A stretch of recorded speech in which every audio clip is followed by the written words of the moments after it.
į visai kitokią šventę, negu kad kiekvienais metais tokiu laiku mes susitinkam ir švenčiam.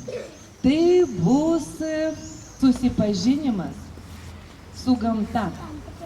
Dar kartą prisiminsim ir pajausim, kaip mes mylim savo žemę, kad mes esam žemės vaikai. Tai dar kartą sveikinu visus atvykus į šventę, kuri vadinsis Medžio laiškas žmogui. Medis taip pat gali rašyti, medis taip pat gali jausti, medis taigi mūsų žemės, mūsų pasaulio puošmenys. Kur niekada nebuvau, jei neturint vaivorykštės kelių, svajot į viešąjį.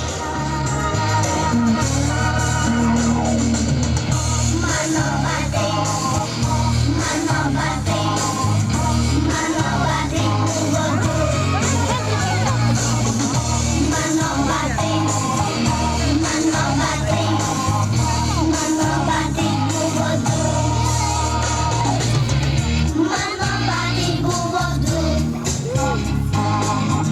Vienas dingo nerandu. Esu vienu bateliu.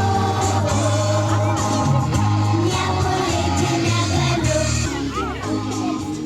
Laikytis jį pamatau.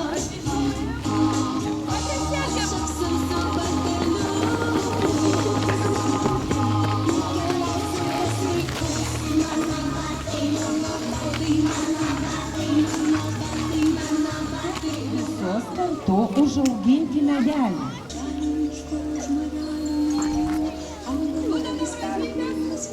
Pumpuras!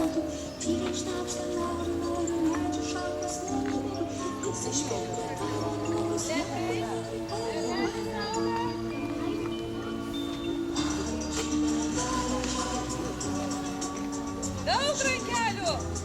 Latraliai, žaidimą vakariniai! O dabar jau vasarėlė atėjo! Linkuoja ąžuolai ir į kitą pusytę! O šaka pasistebėm! Gerai, jau! Ir dar! Sveikas mažasis žmogau! Kažkada ir aš buvau mažas, liaunas medelis. Didelis žmogus mane pavadino ąžuolu.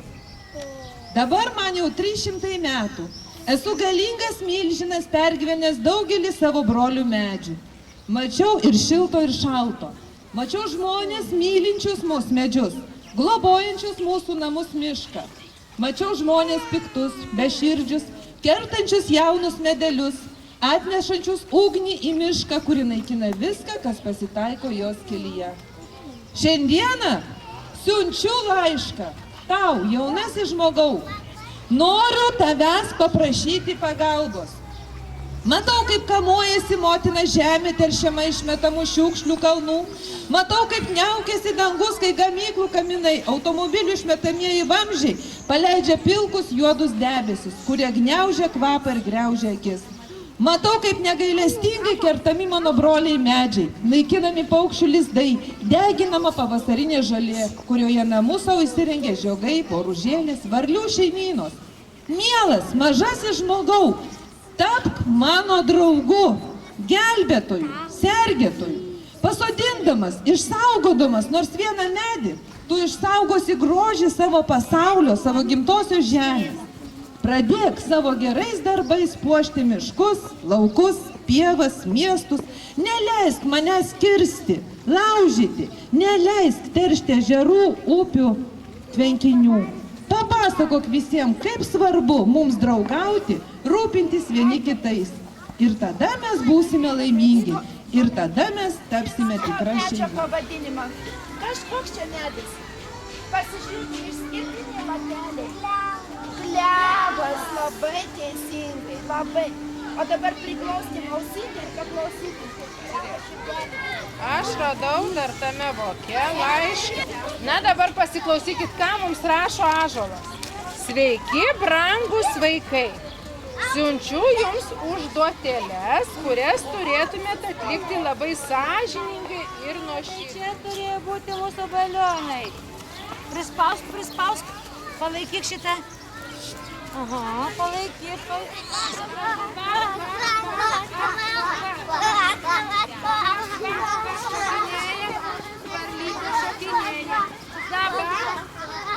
Tapkite pingvinais. Einam, kaip pingvinai eina.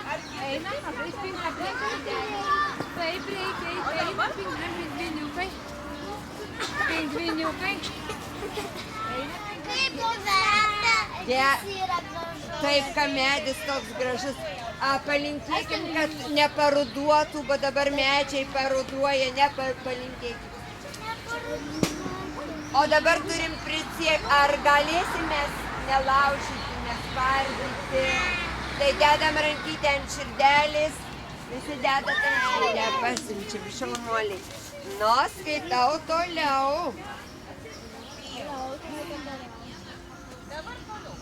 Šuoliuokite apie mane kaip kiškiai. Galit? Apjuoskite mano kamieną spalvotų balionų juostą. Pasigėrėkit manimi ir ištarkite pačius šilčiausius, švelniausius žodžius. Prisiekite, kad manęs neskriausit.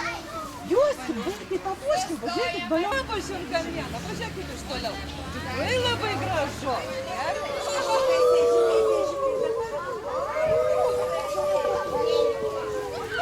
Dar kvapo ir iškvėpė.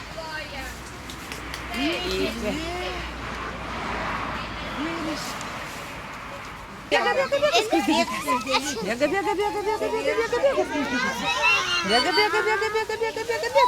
ir dar kartelį bėgam. Ir dar kartelį genelis. Tuk.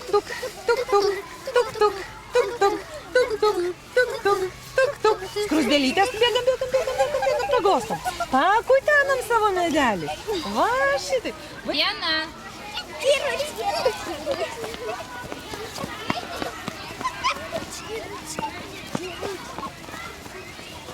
Naktis.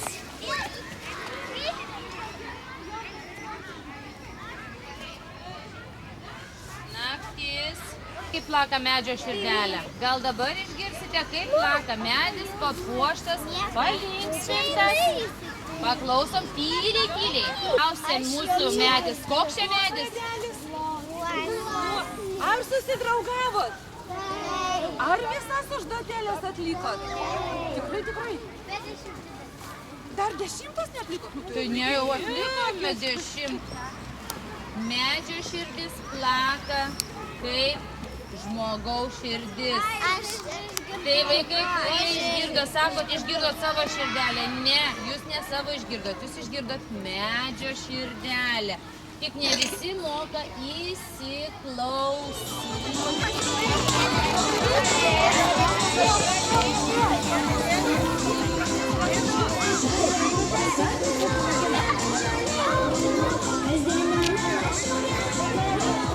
Žiūrėkit.